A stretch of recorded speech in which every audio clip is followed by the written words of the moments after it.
وقت اسلام پہ وہ تھا جب غزوات پہ جانے لگتے چھوٹے بچے وہ بھی کہتے ہمیں بھی لے جایا جائے، حتیٰ کہ ایک بچے نے بڑا اصرار کیا بار کے رسالت میں اللہ کے نبی صلی اللہ علیہ وسلم نے فرمایا جہاد بڑا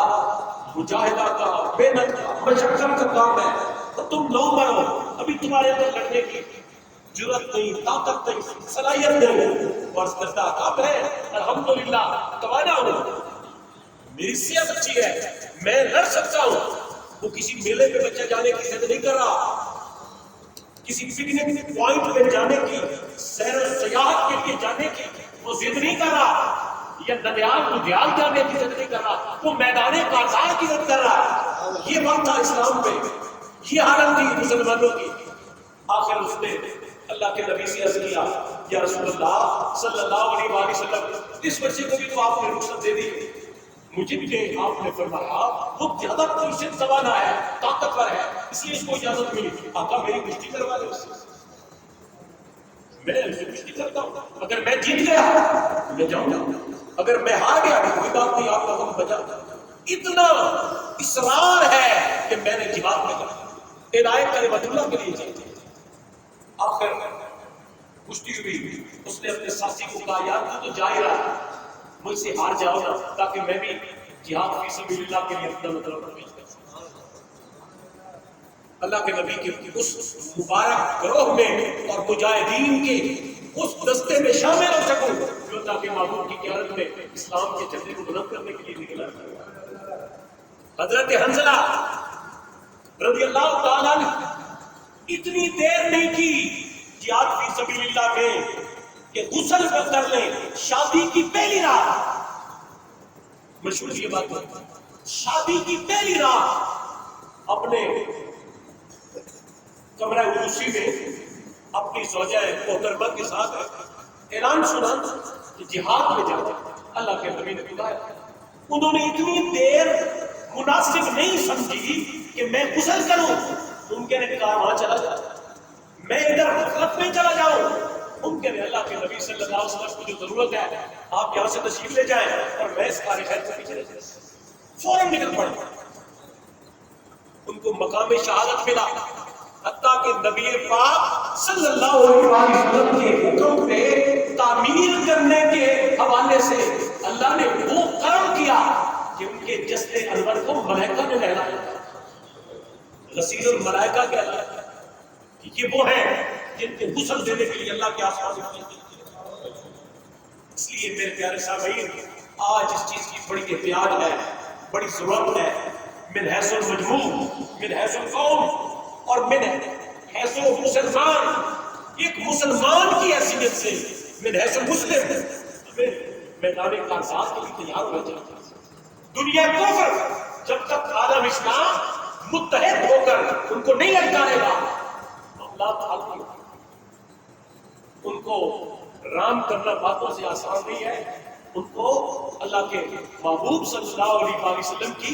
اس سنت کو بھی ادا کر کے دکھانا ہوگا کہ جہاد فی سبیل اللہ ہم سب سے لگتا ہے۔ مرزا قادیانی کو جو جھوٹے نبوت کا دعویٰ کروانے کے لیے اٹھایا گیا، اصل مقصد ایک تھا، کفار کا ایک مقصد تھا کہ مسلمانوں کا جو جہاد کا ایک بہت بڑا ان کا کنسپٹ ہے، ان کا ویژن ہے، ان کی سوچ ہے، ایک نبی کو دوبارہ اٹھایا جائے، اس کے ذریعے جہاد کے کینسل کیے جانے کا اعلان کیا کہ بھئی اب جہاد ختم ہو گیا ہے،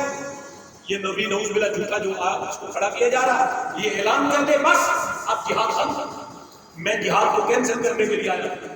جو تعلیمات محمد مصطفیٰ صلی اللہ علیہ وسلم نے جہاد کے لیے دی تھی اب وہ ساری ذمہ داری مکمل ہو چکی ہے، اب میں کہتا ہوں جہاد کو مکمل کر دیا گیا، ختم، اب کوئی جہاد نہیں۔ وہ قادیانی مرزا غلام احمد اگرچہ جھوٹا پیروکار، اس کے جھوٹے پیروکار اور وہ جھوٹا نبوت کا دعوے دار ناکام ہوا، مسلم امہ میں غیرت مند لوگوں نے اس کا مقابلہ کیا، لیکن جو سوچ وہ پیدا کرنا چاہ رہے تھے وہ ایک حد تک وہ پیدا کرتے ہیں کہ ہمارے اندر سے وہ جو جہاد کا جذبہ تھا، جو جہاد کی غیرت تھی، چیزیں ختم ہو گئی, وہ ساری چیزیں ڈیلیٹ ہو گئی. وہ حب مذہب, حب دین, غیرت ایمانی سب کو ختم ہو گیا. حتیٰ کہ جہاد کا چیپٹر بھی امت مسلمہ نے ایک طرف لپیٹ کے اس کتاب کو رکھ دیا. آپ دیکھیں خلفائے راشدین کا زمانہ, سرکار تاجدار کائنات کی گہری آیات طیبہ, اسلام نے کیوں ترقی کی؟ اگرچہ ان کی جنگیں دفاعی تھی, ایسے نہیں ہے کہ لڑ پڑنے کے لیے نکل پڑے کہ بس ان کو تہتے کر دیں. انہوں نے دفاعی جنگیں کی, دفاعی طور پر اپنا دفاع کیا اور دفاعی جنگیں کی. اس کے باوجود میرے سامعین انہوں نے ہمت, غیرت اور جود مسلسل کی وہ مثال قائم کی کہ آپ دیکھیں اس وقت کی بڑی بڑی ریاستیں روم سرنگوں ہو گئے, اس وقت کی بہت بڑی ریاست ایران فتح ہو گیا. حتیٰ کہ میرے سامعین آپ سارے اس بات سے آگاہ ہیں کہ شہر مدینہ کے وہ لوگ جو تجارت میں, معیشت میں سب سے آگے تھے وہ یہودی تھے. وہ وقت آیا اسلام پہ, اسلام نے یہودیوں کو مدینے ان کے اپنے شہر سے نکال دیا. یہ وقت اسلام نے دکھایا. آج پھر اسی غیرت کی ضرورت ہے اور امت مسلمہ اسی جذبے کے ساتھ, اسی غیرت ایمانی کے ساتھ آگے بڑھنے کا جذبہ رکھیں. ہاں دعا بھی کیجیے اللہ ہمیں کوئی غیرت مند کیا نہ دے, کوئی اچھی معقول غیرت مند دین سے محبت رکھنے والی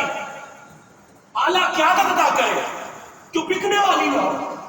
جو جھکنے والی نہ ہو, اور ہمیں حق و باطل کی پہچان دے کہ ہمارے غیرے کے پیچھے نہ کھڑے ہوئے, ہمیں حق و باطل کی پہچان دے اور ہم اس غیرت مند لیڈر کے عقب پہ کھڑے ہوں اور اس کے شانہ بشانہ اسلام کا جگہ اٹھائیں. اور کاش کہ اللہ تعالیٰ ہمیں بھی موت دے تو شہادت کی موت, ورنہ تو ہم نے ہے موت کا ایک دن, ایک لمحہ, وقت, جگہ مقرر ہے. کاش وہ آئے اللہ کے نبی کے دین کی سرپرستی میں.